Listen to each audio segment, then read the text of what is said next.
नमस्कार, आप देख रहे हैं 5 की बात और मैं हूं नगमा। काबुल में तालिबान की कार्यवाही, सरकार का जो स्वरूप सामने आया उससे दुनिया के ज्यादातर देश परेशान हैं।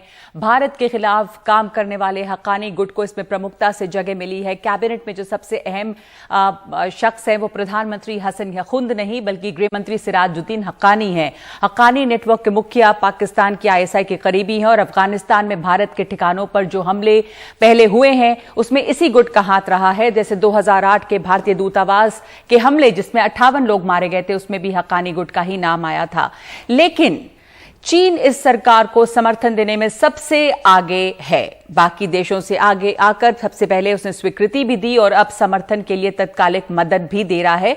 चीन ने $31 मिलियन की मदद की तत्काल पेशकश की है। पड़ोसी देशों के विदेश मंत्रियों की बैठक में ऐलान हुआ है। पाकिस्तान, तुर्कमेनिस्तान, ताजिकिस्तान, उज्बेकिस्तान इस बैठक में थे। अनाज, सर्दी के सामान, कोरोना के टीके और दवाएं, ये तमाम चीजें चीन मदद के तौर पर देगा। पहली खेप में अफगानिस्तान को 30 लाख टीके भी मिलेंगे। और इस समय और भी बहुत महत्वपूर्ण चीजें हो रही हैं। प्रधानमंत्री नरेंद्र मोदी ब्रिक्स, जिसमें कि ब्राजील, रूस, इंडिया, चीन, साउथ अफ्रीका ये गुट है, शामिल, उसकी मेजबानी कर रहे हैं। जो वर्चुअल समिट है इसमें देशों के राष्ट्राध्यक्ष शामिल हैं। और अफगानिस्तान भारत के लिए जो नई चुनौती बनकर उभरा है, इसमें रूस और चीन अब लगभग एक जगह पर है, इस मुद्दे पर एक साथ हैं। बल्कि ग्लोबल टाइम्स जो चीन का अखबार है उसने लिखा है कि भारत को छोड़कर शंघाई कोऑपरेशन ऑर्गेनाइजेशन जो है SCO, उसके भी सभी सदस्य देश तालिबान के मुद्दे पर एक साथ है। इसकी भी बैठक 17 सितंबर को ताजिकिस्तान की राजधानी दुशांबे में होनी है। और साथ साथ इस सरकार के सामने आने के बाद पूर्वी अफगान प्रांत बदख्शा में दर्जनों महिलाओं ने अफगानिस्तान में पुरुष प्रधान अंतरिम सरकार के गठन का जोरदार विरोध किया है। महिलाएं लगातार विरोध कर रही हैं, उनके ऊपर लाठियां और गोलियां चलाई जा रही हैं। प्रदर्शनकारियों का कहना है कि वो महिलाओं की गैर मौजूदगी वाली सरकार को स्वीकार नहीं करेंगी। खबर है कि विरोध प्रदर्शन को तितर बितर होने से पहले कुछ महिलाओं को कथित तौर पर पीटा भी गया। स्थानीय समाचार एजेंसी के मुताबिक रैली को कवर कर रहे उसके कुछ पत्रकारों को भी हिरासत में लिया गया है और पत्रकारों को भी पीटा जा रहा है। तो ये इस समय अफगानिस्तान में जो सरकार बनी है, अस्थायी सरकारी सही, उसका ये स्वरूप सामने आया है। और कमाल की बात यह है कि महिलाएं जोर शोर से इसके खिलाफ प्रदर्शन कर रही हैं। यहां पे जो कुछ हो रहा है, बल्कि इस पूरे इलाके में उस पर चर्चा करने के लिए हमारे साथ मौजूद हैं कमर आगा, इन मामलों के जानकार हैं, रक्षा विशेषज्ञ हैं। मोहन गुरुस्वामी हमारे साथ मौजूद हैं, रक्षा विशेषज्ञ। मोहन गुरुस्वामी, आप चीन की इस पहल को कैसे देखते हैं? दुनिया के तमाम देशों में इस समय एक बड़ी चिंता है कि अफगानिस्तान में जो सरकार का रूप सामने आया है उसमें इतने सारे तो आतंकी हैं जो कि FBI की लिस्ट में हैं, जो गृह मंत्री हैं वो FBI की लिस्ट में हैं। लेकिन चीन सबसे पहले स्वीकृति देने वाला देश भी बना। चीन ने उनकी मेजबानी पहले भी की सरकार बनने के पहले, और अब तत्कालिक मदद की भी पेशकश की है। तो चीन का जो खेल है इस इलाके में, उसे आप कैसे देख रहे हैं? भारत के लिए चिंता? देखिए, चीन का खेल बड़ा स्पष्ट है। अफगानिस्तान में जो खनिज पदार्थ है, जो माइंस हैं उनके रेयर अर्थ के, उसके पीछे चीन लगा हुआ है। और $3 ट्रिलियन के रिजर्व्स हैं, lithium, tantalum, various rare earth. तो उसके माइनिंग राइट्स के लिए चीन लगा हुआ है। और चीन को कोई आइडियोलॉजिकल प्रॉब्लम्स किसी से संबंध रखने में नहीं है। वो तालिबान से पहले ही संबंध रखता था। चीन को एक ही नेशनल इंटरेस्ट है इसमें कि उइगर समुदाय को ये लोग मदद ना करें जी। पाकिस्तान से भी वो समझौता इसलिए कर लिए, तो अफगानिस्तान से भी यही, क्योंकि छोटा सा टुकड़ा है जहां से अफगानिस्तान से तुर्किस्तान जा सकते हैं आप। तो चीन के बस इंटरेस्ट वेरी क्लियर है। अब जो एड दिया है $31 मिलियन, ये छोटी सी रकम है। पर इसका छोटी सी रकम है, लेकिन सांकेतिक महत्व बहुत है। कमर आगा, आप कैसे देखते हैं कि भारत के लिए खास करके एक ऐसी सरकार सामने अफगानिस्तान में है जिसमें ISI के करीब हक्कानी गुट को प्रमुखता दी गई है? भारत के लिए ये काफी ज्यादा चिंता की वजह है, बल्कि इस पूरे एशिया में जो स्ट्रेटेजिक बैलेंस है वो इससे काफी बिगड़ गया है। देखिए, भारत के लिए मैं समझता हूं कि बहुत बड़ी चिंता का विषय है। सबसे बड़ी बात तो यह है कि ये पूरा जो नैरेटिव है उसको बदलने की कोशिश चाइना कर रहा है। चाइना का जो मेन गेम प्लान है उसको वो चाइना पाकिस्तान इकोनॉमिक कॉरिडोर से जो है उसको एक्सटेंड करके वो काबुल तक लाना चाहते हैं, रेल एंड रोड नेटवर्क। फिर जैसा अभी मोहन गुरुस्वामी जी बता रहे थे कि वो कनेक्टिविटी जो वहां से चाइना से भी एक उनका प्लान है, जिंजियान प्रोविंस से एक रोड लाने का काबुल तक।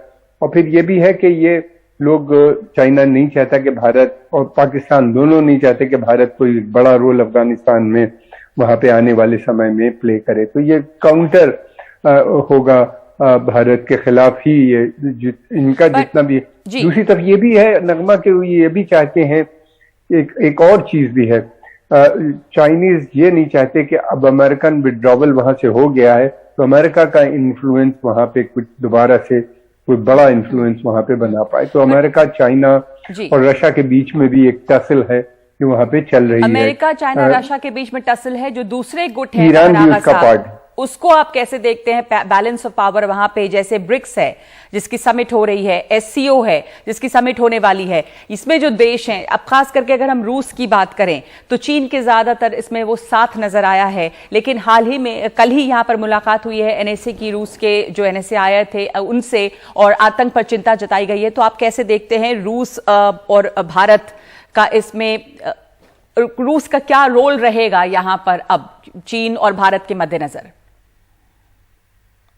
दो चीजें हैं। पहली बात तो ये कि चीन और रशिया, ईरान, ये अमेरिका का रोल नहीं चाहते वहां पे बढ़ा, लेकिन साथ में रशिया, ईरान और सेंट्रल एशियन रिपब्लिक, खासतौर से ताजिकिस्तान, उज्बेकिस्तान वगैरह जो है, ये जितनी रिपब्लिक्स हैं, इनको इस बात की भी चिंता है कि तालिबान के आने से आतंकवाद उन क्षेत्र में बढ़ेगा। तो एक तरफ ये लोग इंडिया से भी कोऑपरेट कर रहे हैं, रशिया हो, भारत के विदेश मंत्री रशियन फॉरेन मिनिस्टर से भी मिले, ईरान भी 2 बार गए, और भी एससीओ में भी उनका काफी देशों से उन लोगों ने बातचीत की। तो इंडिया के साथ भी उनका है। दूसरी तरफ यह है कि अमेरिकन इन्फ्लुएंस को किस तरीके से रोका जाए, तो उसके लिए वो चाइना के साथ भी है। तो विरोधाभास इसमें नजर आता है, कंट्राडिक्शन नजर आता है, इसलिए कि अब जो है हालात वहां पे लगता है बिगड़ते चले जा रहे हैं। और आने वाले समय में जिस तरीके से इन्हीं ने कब्जा किया है, लोकल सपोर्ट है नहीं बिल्कुल, अमेरिकन की मजबूरी है। अमेरिकन चाहेंगे कि कम से कम इन्हीं ने जो इंक्लूसिव गवर्नमेंट जो बनाने की बात की थी, जिसमें सभी घटक होंगे, सारे लोग होंगे, वो गवर्नमेंट तालिबान बनाने पे राजी नहीं, और इनके साथ लोग जाने पे भी राजी नहीं। अगर जाएंगे नहीं तो अमेरिकन तो उनको चाहेगा कि रूल बेस्ड गवर्नमेंट वहां पे काम करे, रूल बेस्ड। तो ऐसे में चाइना को तो कोई फर्क पड़ता नहीं, किसी किस्म की भी गवर्नमेंट हो, उसको अपने, गुरु स्वामी जी ने जैसे बताया कि उसको अपने हित की फिक्र है कि वहां से उसको नेचुरल रिसोर्सेज जो हैं, मिनरल्स हैं, वहां पे लिथियम है, रेयर अर्थ मटेरियल है, कॉपर माइंस है, आयरन ओर है, तो इन सब पे उसका वो बने। और उसके लिए वो रेल रोड कनेक्टिविटी भी चाहता है ताकि लार्ज स्केल ट्रांसफर। जी, कमर आगा साहब, मैं वापस लौटूंगी इस बात पे, लेकिन एक और बहुत ही यहाँ पर बहादुरी का एक तरह से प्रदर्शन कर रही हैं यहाँ की महिलाएं। किस तरह की तालिबान की सरकार है हम सब जान रहे हैं, मोहन गुरुस्वामी, बावजूद इसके महिलाएं सड़कों पर नजर आ रही हैं, प्रोटेस्ट कर रही हैं, इतनी बहादुरी से बंदूकों का सामना कर रही हैं। ये अब वहां पे फरमान जारी कर दिया गया है कि सरकार से परमिशन लेना होगा किसी भी तरह के विरोध प्रदर्शन के लिए। तो ये जो स्वरूप, जो वादे, हालांकि उस पर किसी को यकीन नहीं था, लेकिन जो तालिबान ने ये दुनिया को दिखाया था कि ये तालिबान 2.0 है, इसका जो रंग रूप है वो अलग होगा, ये ज्यादा उदारवादी होगा। महिलाएं ये भी कह रही है कि ऐसी सरकार हमें नहीं चाहिए जिसमें कोई रिप्रेजेंटेशन नहीं है महिलाओं का, और उनके ऊपर तमाम तरह की पाबंदियां हैं, वो स्पोर्ट्स में हिस्सा नहीं ले सकती, क्रिकेट में हिस्सा नहीं ले सकती। ये जो स्थिति है उस पर आपकी क्या टिप्पणी है? देखिए, इसमें अलग अलग गेम्स चल रहे हैं। तालिबान के अंदर हक्कानी फैक्शन है और बिरादर की फैक्शन है। बिरादर के, मुल्ला बिरादर को अमेरिका ने सपोर्ट किया इतने दिन, वो प्रो अमेरिकन माने जाते हैं, तो उनको साइडलाइन किया गया। और हार्डलाइन आईएसआई सपोर्टेड फैक्शन है जो फिलहाल ऊपर है। तो ये भी झगड़ा कब तक बाहर उभरेगा ये पता नहीं, मगर अफगानिस्तान में मैटर सेटल हुए नहीं। यहां पे भी देखिए, कल दिल्ली में आप पाट्रूशेव के बारे में जिक्र की, मगर एंथनी बर्न्स भी आए, सीआईए के डायरेक्टर, तीनों का मीटिंग हो हिंदुस्तान। तो नए नए अलाइनमेंट बनने वाले हैं। अभी बहुत जल्दी कुछ कहने को नहीं सकते, मगर जो तालिबान है उसका रुख तो सभी जानते थे पहले, उनके महिलाओं के भीतर क्या रुख है सब, मगर पर जो रुख सामने आ रहा है, वो अभी सामने आ रहा है। हाँ। तो उनकी कोई उम्मीद और कोई नहीं, कुछ नहीं कर सकते आप। बिल्कुल नहीं, पर वो एक तरह से अगर पश्चिमी देशों को इस बात का भरोसा दिला रहे थे या कहें कि छलावा एक था, वो भी उस पर से अब पर्दा उठ गया है कमर आगा साहब। हाँ। औरतों का जो प्रोटेस्ट वहां पे नजर आ रहा है, उससे कम से कम इंटरनेशनल मीडिया की या दूसरे देशों का ध्यान इस चीज पर जाएगा, और जो उनको दूसरी तरह की मदद मिलने की उम्मीद थी, चीन को अगर हम छोड़ दें, उस पर आपको लगता है कि देश अब सोचेंगे? दुनिया के कई देश इसको लेकर काफी चिंतित हैं, जो वहां पे हालात हैं अभी। जी बिल्कुल नागमा, अब ऐसा लगता है कि धीरे धीरे अपराइजिंग सी वहां पे हो रही है। औरतों ने शुरू किए डिमॉन्स्ट्रेशन, औरतें तो पहले दिन से डिमॉन्स्ट्रेशन कर रही हैं, अब उनके साथ बड़ी संख्या में मर्द भी आ गए हैं। रोजाना डिमॉन्स्ट्रेशन हो रहे हैं वहां के ऊपर, अलग अलग शहरों में, काबुल में ही सीमित नहीं बल्कि दूसरे शहरों में भी हैं। और यही नहीं, वहां की आम जनता नहीं चाहती तालिबान जैसा रूल। देखिए, तालिबान एक इस्लामिक हुकूमत को हटा के आए हैं, वो लोग भी मुसलमान थे, वो लोग भी नमाजें पढ़ते थे, और जो लोग डिमॉन्स्ट्रेशन कर रहे हैं वो भी। तालिबान के साथ दो लड़ाई है, एक तो इनका जो नेचर है, जिस तरीके से ये काम करते हैं, जो एंटी डेवलपमेंट एंटी प्रोग्रेस है, वो तो सब है ही। उसके साथ साथ रिलीजियस डिफरेंसेस भी उनके बीच में है। वो नहीं चाहते कि इतनी सख्त किस्म की हुकूमत वहां पे आए। उनकी जो शरिया है, उस शरिया से भी वो लोग एग्री नहीं करते, जिस शरिया में औरतों को कोई राइट,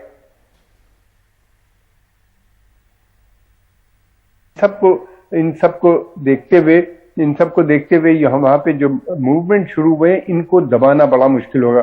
तालिबान एक ही चीज जानते हैं, वो सिर्फ केवल बंदूक की भाषा जानते हैं। बंदूक की मदद से उन्होंने कब्जा किया, और उसी से वो क्राउड कंट्रोल, क्राउड मेथड जो होते हैं वो तो अप्लाई करते नहीं, हवा में फायरिंग करने लगते हैं, पीटने लगते हैं। बहुत सी औरतें तक जख्मी हो गई हैं वहां पे, और हालात दिन ब दिन बिगड़ते जा रहे हैं। इकोनॉमी बहुत बुरी हालत में है, तो ऐसा बिल्कुल नहीं है। ये सब चीजें देखिए, उनके पास केवल धार्मिक एजेंडा है, कोई इकोनॉमिक एजेंडा नहीं, कोई डेवलपमेंट एजेंडा नहीं। और धार्मिक एजेंडा के बावजूद आपस में बहुत टकराव भी है, तो ये बड़ी चुनौती है कि सरकार वो कैसे चलाएंगे। पर मोहन गुरुस्वामी, यहाँ पर अमेरिका की खुफिया एजेंसी CIA के चीफ आए, यहाँ पे रूस के NSA जो हैं वो आए, और यहाँ बातचीत हुई है। तो आपको लगता है कि कहा जा रहा था कि रूस, चीन, पाकिस्तान एक अलाइनमेंट में है इस मुद्दे को लेकर, और अभी भी बल्कि चीन के ग्लोबल टाइम्स ने भी ऐसा लिखा है, पर अभी ये सिचुएशन फ्लूइड है, थोड़ी बहुत फ्लूइड है। और मैं नहीं मानता कि रूस चाइना को अफगानिस्तान को टेक ओवर करने की इजाजत देगा या खामोश बैठेगा। जब तक टेररिज्म की थ्रेट है ताजिकिस्तान में, उज्बेकिस्तान में और सेंट्रल कॉकसस में, तो Russia will be very careful, वो देखते रहेगा स्थिति। और मेरे ख्याल में चीन को इजी एक्सेस नहीं, इकोनॉमिक एक्सेस मिलेगा, तो पॉलिटिकल एक्सेस अगर ज्यादा बढ़ेगा तो यहाँ पे कोऑर्डिनेशन देखेंगे आप, भारत और रशिया और ईरान का रोल बहुत अहम होगा। बल्कि ईरान के फॉरेन मिनिस्टर जवाद जरीफ का ट्वीट भी आया है, और उन्होंने मौजूदा हालात का जिक्र करते हुए तालिबान और उसके करीब दिख रहे देशों को हिदायत दी है। कहा है कि अफगानिस्तान में एक भयावह रणनीतिक गलती दोहराई जा रही है। कोई भी घरेलू या विदेशी ताकत अफगानिस्तान के बहादुर लोगों पर बलपूर्वक शासन नहीं कर सकती। वहां 3 विश्व शक्तियां बुरी तरह से फेल हुई हैं। तो क्या कोई दूसरा दावेदार भी ऐसा करेगा? संकेत चीन की तरफ भी है। ईरान ने चेतावनी अभी दे दी कि हजारस की जो ट्रीटमेंट है, उन पे जो रुख है तालिबान की, वो ठीक से होनी चाहिए। और जो 1-2 जगह अटैक जो हुए हैं उस पे वो अपना नाराजगी जताया है।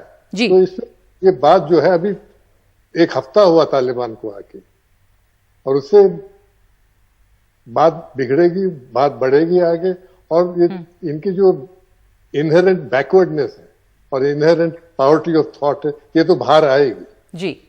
और अगर मामला सुलझ जाएगा इंटरनली, ताजिक के साथ, उज्बेक के साथ, हजारास के साथ, शियाओं के साथ, तो फिर ये ज्यादा पठान पाकिस्तान में है अफगानिस्तान से। 52% ऑफ अफगानिस्तान में पठान। हाँ, लेकिन ये कहना गलत नहीं होगा कमर आगा साहब कि ये जो है अभी एक तरह से जियोपॉलिटिकल जो बैलेंस था, एक तो वो बिगड़ा है इस इलाके में, इस खित्ते में, और एक नया पावर प्ले यहाँ पर अभी कुछ दिनों के लिए चलता रहेगा, चाहे वो यहाँ पे रूस हो, चीन हो, अमेरिका हो, इन सब का खेल यहाँ जारी रहेगा। और ये एक अखाड़ा बना हुआ है अभी अफगानिस्तान और उसके आसपास का इलाका। जी, ये अखाड़ा कम से कम 150-200 साल से बना हुआ है। पहले इसको ग्रेट गेम्स कहते थे। बर्तानिया ने कई जंगें लड़ी, वो हारे या जीते भी तो भी कुछ नहीं कर पाए वहां पे। फिर उसके बाद रशियंस आए, फिर रशियन को जाना पड़ा, अमेरिकन आए, अमेरिकन को जाना पड़ा। अब ये जो खला पैदा हुआ है, वैक्यूम, उसको बहुत सी बड़ी ताकतें, देखिए इसके अंदर दो ताकतें बहुत ज्यादा मैं समझता हूँ जो सबसे बड़ा गेनर होगा वो अल्टीमेटली ईरान का बहुत बड़ा रोल होगा, क्योंकि उसका इन्फ्लुएंस बहुत है, हिस्टोरिक इन्फ्लुएंस है। वो लोग पर्शियन लैंग्वेज बोलते हैं, दरी जो है ये एक पर्शियन डायलेक्ट है। फिर उसके अलावा उसके बॉर्डर 1000 किलोमीटर से भी ज्यादा के बॉर्डर मिलते हैं। जी हाँ, जी। और फिर उसके ये अलावा अभी कहा जाए कि भले ही यहाँ पर चीन जो है वो उतावला होकर मदद कर रहा है और अपनी पैठ जमाने की कोशिश कर रहा है, पर रूस ऐसा नहीं होने देगा। ये भी होगा कि वहां पे उसका इन्फ्लुएंस ना बढ़ जाए बहुत ज्यादा, और ईरान बहुत महत्वपूर्ण रोल आगे यहाँ पे निभाने वाला है। शुक्रिया आप दोनों का इस चर्चा में शामिल होने के लिए। इस वक्त अफगानिस्तान में काबुल में सड़कों पर और दूसरे इलाकों में भी प्रोटेस्ट भी हो रहे हैं, जिसमें खास तौर पर महिलाएं नजर आ रही हैं सामने। 5 की बात में हम एक ब्रेक ले रहे हैं और ब्रेक के बाद दूसरी खबरों के साथ लौटते हैं।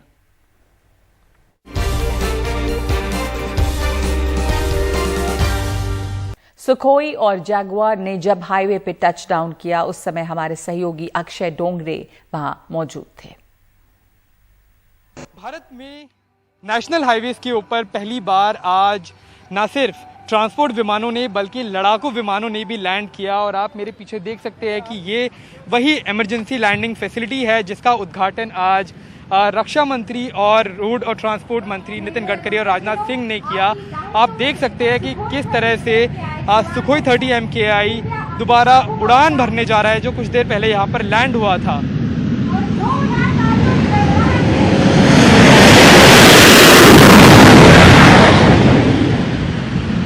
तो ये ताकत दिखाई है न सिर्फ भारतीय वायुसेना ने बल्कि national highway authority of India ने भी, जिन्होंने इस एयर स्ट्रिप को लॉन्च किया।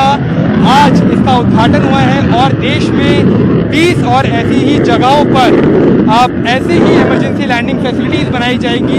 इस वक्त हम जालौर में मौजूद हैं, जो बाड़मेर के दक्षिण में है, और यहाँ पर इस वक्त मेरी दाहिनी तरफ राजनाथ सिंह और नितिन गडकरी मौजूद हैं। उन्होंने देश को बधाई दी और कहा कि पाकिस्तान या फिर भारतीय सेना जो पाकिस्तान के साथ है उससे महज 40 किलोमीटर की दूरी पर इस इमरजेंसी लैंडिंग फैसिलिटी के बनाने के बाद न सिर्फ हमारी जो भारतीय वायुसेना है उसकी ताकत बढ़ेगी या फिर भारतीय सेना है उसकी ताकत बढ़ेगी, बल्कि जो पास के 3 गांवों में 3 हेलीपैड बनाए गए हैं उनसे रेस्क्यू वर्क जो होता है, बचाव कार्य, उसमें भी बड़ी राहत मिलेगी। और रक्षा मंत्री ने बधाई दी सभी फोर्सेस को, चाहे वो नेवी हो, एयरफोर्स हो या फिर आर्मी हो, कि उन्होंने बढ़ चढ़कर हमेशा हिस्सा लिया है।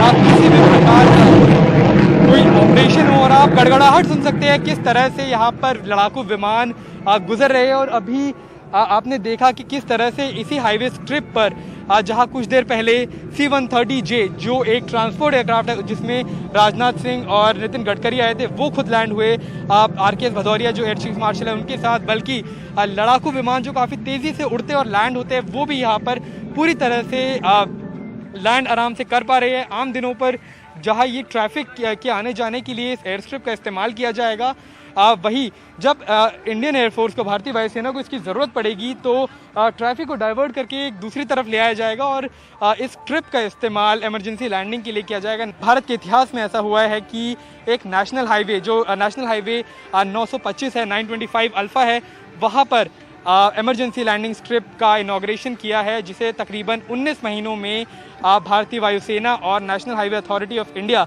ने साथ मिलकर तकरीबन 30 से 33 करोड़ की लागत में बनाया है। आगे आने वाले दिनों में पूरे देश भर में ऐसी कई सारी लैंडिंग स्ट्रिप देखने को मिलेंगी। कैमरा पर्सन जेवियर थॉमस के साथ मैं अक्षय डोंगरे, NDTV इंडिया।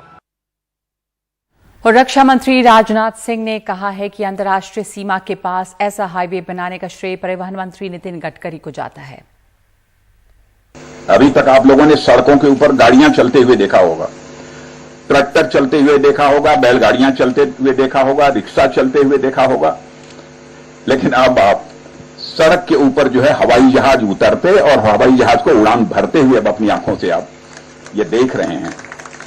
तो यह ऐतिहासिक अवसर यदि हम लोगों को प्राप्त हुआ है तो मैं मानता हूं कि हमारे प्रधानमंत्री जी के मार्गदर्शन में हमारे सड़क परिवहन मंत्री और हमारे मित्र श्री नितिन जी गडकरी को इसका श्रेय जाता है। इंटरनेशनल बॉर्डर से आप जानते हैं कि यह स्थान बहुत ही नजदीक है, बहुत दूर नहीं है, और इंटरनेशनल बॉर्डर से कुछ ही कदम दूर इस प्रकार की इमरजेंसी लैंडिंग फील्ड का तैयार होना यह सिद्ध कर दिया है कि भारत अपनी एकता, संप्रभुता और अखंडता की रक्षा के लिए सदैव तैयार है।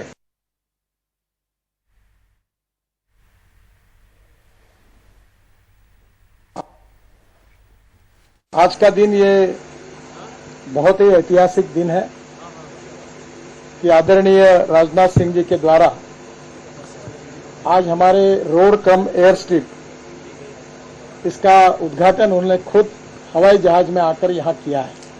पर मुझे खुशी है कि डिफेंस मिनिस्ट्री ने, एयरफोर्स के अधिकारियों ने भी बहुत अच्छा सहयोग किया है और हिंदुस्तान में हमने पहली बार रोड कम एयर स्ट्रिप का ये निर्माण किया है।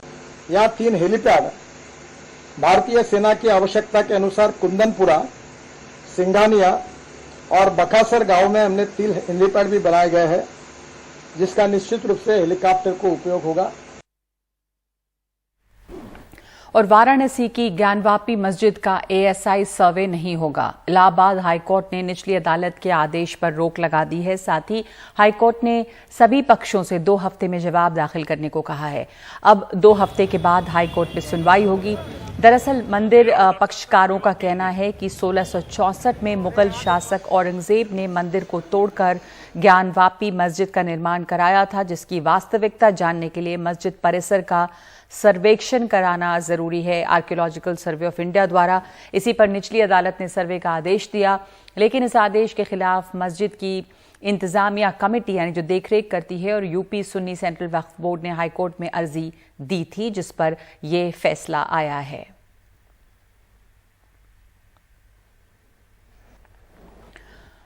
एआईएमआईएम के अध्यक्ष असदुद्दीन ओवैसी उत्तर प्रदेश की बड़ी मुस्लिम आबादी वाली विधानसभा सीटों पर जनसभाएं कर रहे हैं। ये सभी सीटें समाजवादी पार्टी के दबदबे वाली हैं। उन्होंने यूपी की 100 विधानसभा सीटों पर चुनाव लड़ने का ऐलान किया है। आज बाराबंकी में ओवैसी ने एक बार फिर सपा, बसपा और कांग्रेस तीनों पर निशाना साधा और कहा कि यूपी में मुसलमानों पर अत्याचार हो रहे हैं, लेकिन सपा, बसपा और कांग्रेस चुप रहती है। इन लोगों ने मुसलमानों का वोट लिया है पर उन पर उनकी कभी भी परवाह नहीं की। ओवैसी ने कहा कि हर जाति के अपने अपने नेता हैं, तो फिर मुसलमानों के क्यों नहीं हो सकते। खुद अपने आप से सवाल करिए कि बहुजन समाज हो, कांग्रेस हो, समाजवादी हो, बीजेपी हो, क्या इनके मन से लफ्ज मुसलमान निकलता है? अब इलेक्शन आ गया तो सब बड़ी बड़ी मीठी मीठी बातें करेंगे। अरे आवाज तो उठाओ, बात तो करो। क्या योगी आदित्यनाथ ठाकुरों के नेता नहीं है? बाबा है ना, बाबा ठाकुरों के नेता है। ठाकुर ये बोलता है कि बाबा हमारा है। ओबीसी नेता ये कहता है कि मोदी हमारा है। यादव ये कहता है कि अखिलेश हमारा बेटा है। दलित समाज के लोग कहते हैं मायावती बहन जी के कि बहन जी हमारी है। कुर्मी समाज के लोग बोलते हैं कि अनुप्रिया को मिनिस्टर इसलिए बनाया गया कुर्मी वोट लेना है। ये सब कर रहे हैं और आपका हमारा हाल क्या है? हम देख रहे हैं। अल्लाह तेरे तरफ से मदद कब आएगी? तुम नेता बनोगे, मैं नहीं, तुमको नेता बनना है। मैं पुकार कर कहूंगा कि हमारा नेता तुम्हारे जैसा हो, मेरा नेता तुम्हारे जैसा हो। मैं नेता बनने नहीं आया हूं।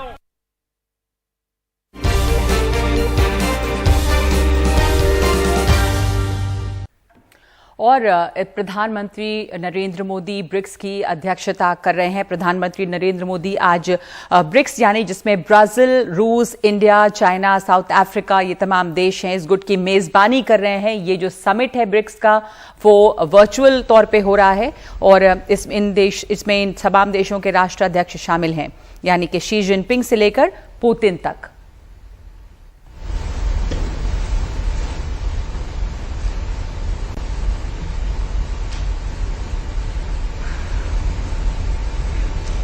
अफगान संकट के बीच में ये ब्रिक्स सम्मेलन हो रहा है। अफगानिस्तान इस दौरान एक चुनौती बनकर उभरा है, खास करके योर एक्सेलेंसीज, राष्ट्रपति पुतिन, राष्ट्रपति शी, राष्ट्रपति रामाफोसा, राष्ट्रपति बोल्सोनारो, नमस्कार।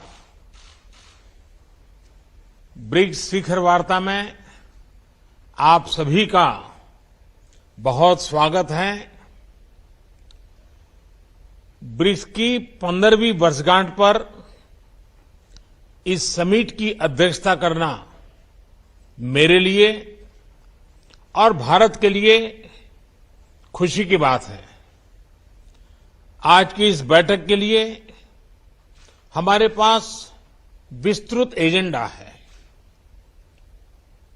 बैठक का एजेंडा आप सभी के पास भी है। यदि आप सभी की सहमति हो तो हम इस एजेंडा को अपना सकते हैं।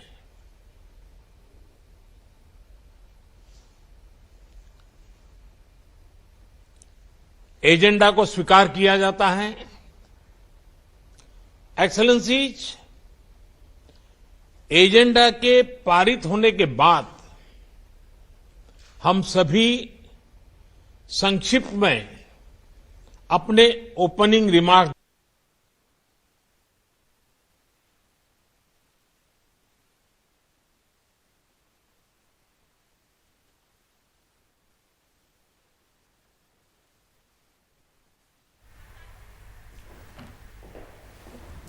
full cooperation from all BRICS partners and from everybody during this chairmanship.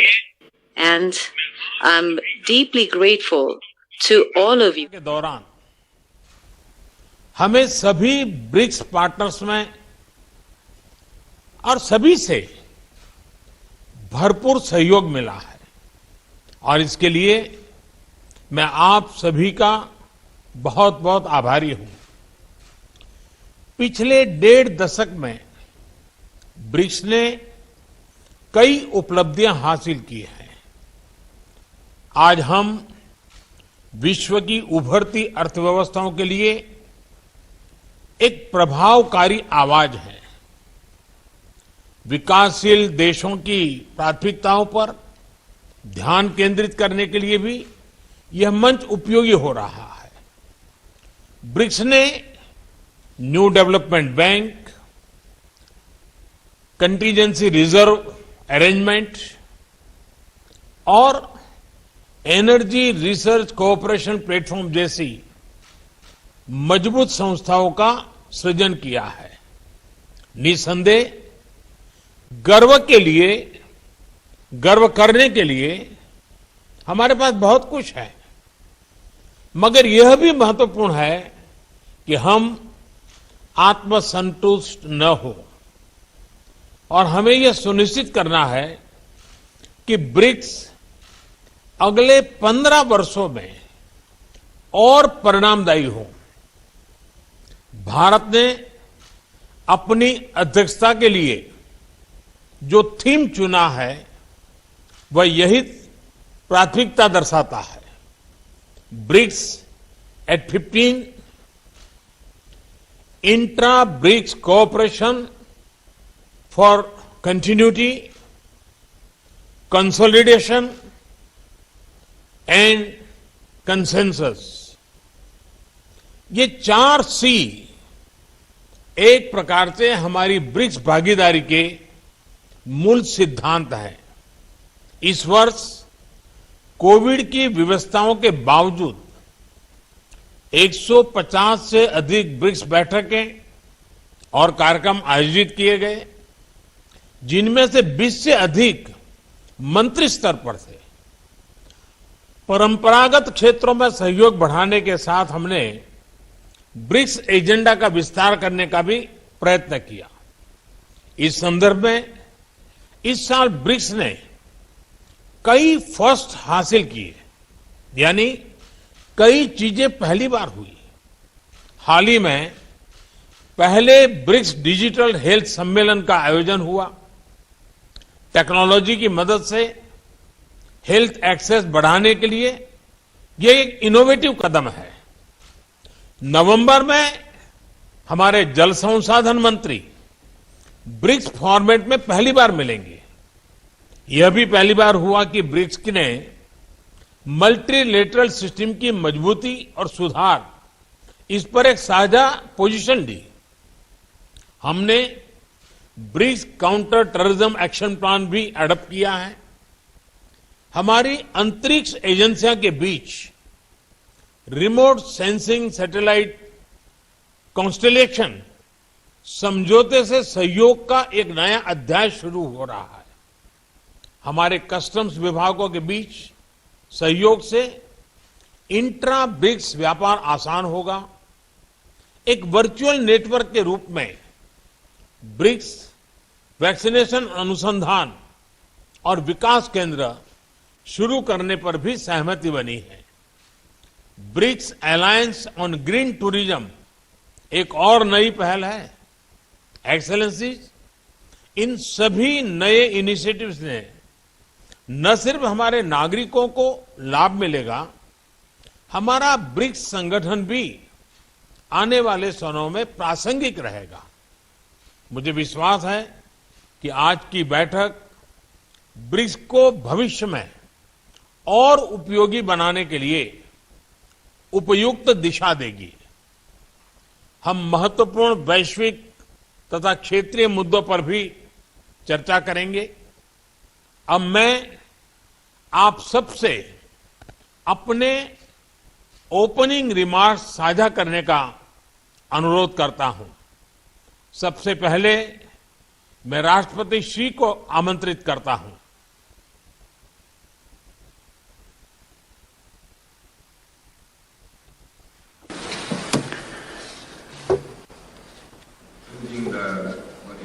Your Excellency Prime Minister Modi, Your Excellency President Ramaphosa,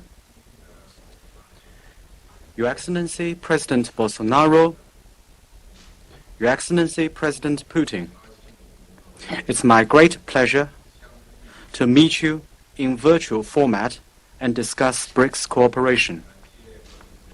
Prime Minister Modi, I want to thank you and the Indian government for the thoughtful arrangements. This year marks the 15th anniversary of BRICS cooperation. Over the past 15 years, our 5 countries have enhanced strategic communication. चीन के राष्ट्रपति Xi Jinping इस समय संबोधित कर रहे हैं BRICS सम्मेलन को, जो कि वर्चुअल समिट है, वर्चुअल शिखर सम्मेलन है। प्रधानमंत्री नरेंद्र मोदी ने इसकी अध्यक्षता की है और अपनी ओपनिंग रिमार्क्स के बाद उन्होंने शी जिनपिंग को आमंत्रित किया है। ये जो ब्रिक्स सम्मेलन हो रहा है, ये अफगानिस्तान संकट के दौरान हो रहा है, जब अफगानिस्तान भारत के लिए एक बड़ी चुनौती बनकर उभरा है। तो ये देखना अहम होगा कि अफगानिस्तान के मुद्दे पर इसमें क्या बातें होती हैं। समय में एक ब्रेक ले रहे हैं।